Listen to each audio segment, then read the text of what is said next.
হাই dear মাই friends, এইটো ভিডিঅ'ত মই আপোনাৰ লগত আলোচনা কৰিম মই কেনেকৈ ইংৰাজী শিকিলোঁ। বহুতে মোক সুধি থাকে যে আপুনি কেনেকৈ ইংৰাজী শিকিলে, মানে ইংৰাজী বা ইংৰাজীত কিমান দিন প্ৰেক্টিছ কৰিছে বা কিমান দিন পঢ়া শুনা কৰিছে ইংৰাজীত।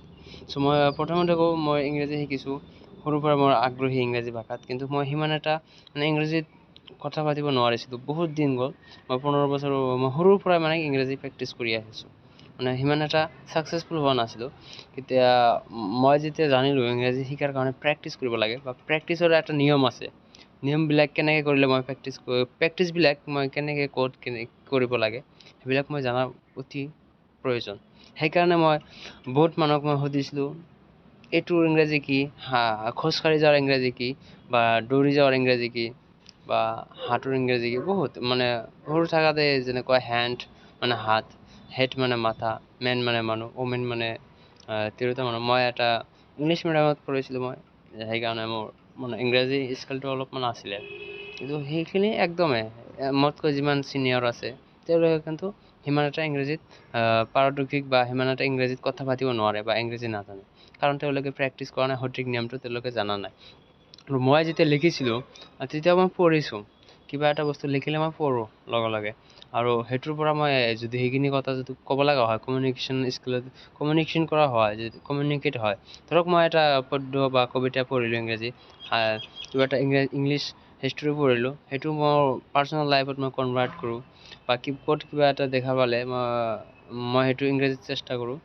যেনেকুৱা এটা গান এটা শুনিলোঁ মই, সেইটো গান যদি ইংৰাজীত হয় কেনেকুৱা হ'ব, বা এটা গল্প শুনিলোঁ বা এটা কিবা কবিতা শুনিলোঁ, সেইটো অসমীয়া কিবা এটা শুনিলোঁ, সেইটো যদি ইংৰাজীত কৰা যায় কেনেকুৱা হ'ব, সেইটো মই প্ৰেক্টিছ কৰোঁ, ট্ৰান্সলেট কৰোঁ। তাতে যদি ভুল হয় কোনো মোক নেদেখে, সেইকাৰণে মই প্ৰেক্টিছ কৰোঁ।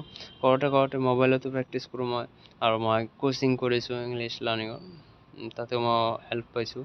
আৰু ইংৰাজী শিকাৰ কাৰণে মই বহুত দূৰলৈ মই গৈছোঁ, তেতিয়া মোৰ মোবাইল নাছিলে। বহুত দূৰত যাই কিনে মই 1 ঘণ্টা 1.5 ঘণ্টা প্ৰেক্টিছ কৰিছোঁ, বহি একলাই প্ৰেক্টিছ কৰিছোঁ, ইংৰাজীত কথা পাতিছোঁ। আই এম ফাইন, গছৰ লগত কথা পাতিছোঁ, কেতিয়াবা মাছৰ লগত কথা পাতিছোঁ, মানে হেই হাউ আৰ ইউ ফিছ, I am fine, I am talking here, I am practice speaking English, এইবিলাক মই কৈ থাকিছোঁ, তাতে মিষ্টেক হ'লে দেখা নাই। আৰু মই কিবা দিনটোত মই কি কাম কৰিলোঁ আজি, ধৰক গাঁৱত ধুলোঁ, বজাৰত গৈছিলোঁ, আৰু মাছক গৈছিলোঁ, এইবিলাক মই ইংৰাজীত ট্ৰান্সলেট কৰাৰ চেষ্টা কৰিলোঁ। তাৰপিছত মোবাইল অহাৰ পিছত গুগল ট্ৰান্সলেট ব্যৱহাৰ কৰিলোঁ, কিতাপ পঢ়িছিলোঁ, আৰু যিবিলাক মানুহে অলপ ইংৰাজী জানে সেইবিলাক মানুহৰ পৰা শুনিছোঁ, আৰু অলপমান টাইম পালে মানে ৰেগুলাৰ মই প্ৰেক্টিছ কৰিছিলোঁ। যেতিয়া মই প্ৰেক্টিছ কৰা আৰম্ভ কৰিলোঁ, 1 মাহৰ ভিতৰত মই অলপ ইংৰাজীত কথা পতা হৈ গ'লোঁ। 2-3 মাহ 1 বছৰমান প্ৰেক্টিছ কৰাৰ পিছত মোটামুটি মই কথা ক'ব পৰা হৈ গ'লোঁ, ইংৰাজীত মানে কথা ক'ব পাৰোঁ। আৰু ইংৰাজী শিকাৰ বহুত সন্মান পাইছোঁ, বহুত মানুহে মানে বহুত ডাঙৰ মানুহে মানে যেতিয়া ইংৰাজী মই ভাল প্ৰনাউন্সিয়েশ্যন, মই নিজে নাজানো কিমানখিনি মই ইংৰাজীত শুদ্ধভাৱে ক'ব পাৰোঁ, কিন্তু মই আশা কৰোঁ অকণমান মই ইংৰাজী পাৰোঁ।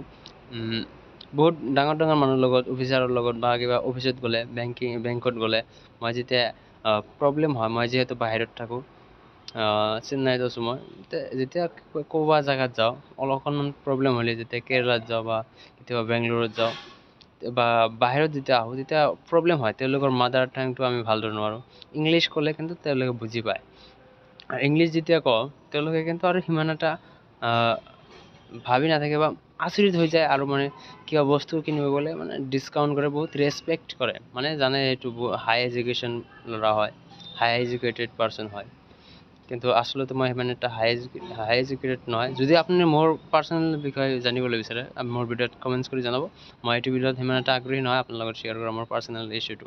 চ' সেইকাৰণে নহয় যে মই আপোনাক ক'ব নিবিচাৰোঁ মোৰ পাৰ্চনেল ইছ্যুটো, আচলতে মই ক'ব বিচাৰোঁ কিন্তু এইটো ভিডিঅ' এটা টপিকতে মই কথা পাতোঁ।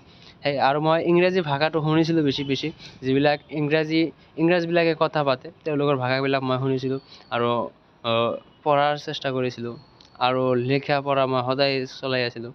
আৰু এটা ইংৰাজীত মই এটা হিষ্ট্ৰী কওঁ, মই এবাৰ বেংগলোৰত গৈছিলোঁ, মেজেষ্টিক গৈছিলোঁ, তাতে মই এটা মানে চিটিং হৈ গ'ল, মানে 500 টকা টিকেট এটা মই 5,000 টকা দি কাটিব লগা হ'ল। মই ক'লোঁ এনে কথা, মোৰ ৰিলেটিভছ আছিল, তেওঁলোকৰ সহায় লৈ কিনে মই ক'লোঁ 500 টকা টিকেটটো মই 1100 টকা 1600 টকা দি কাটিছিলোঁ।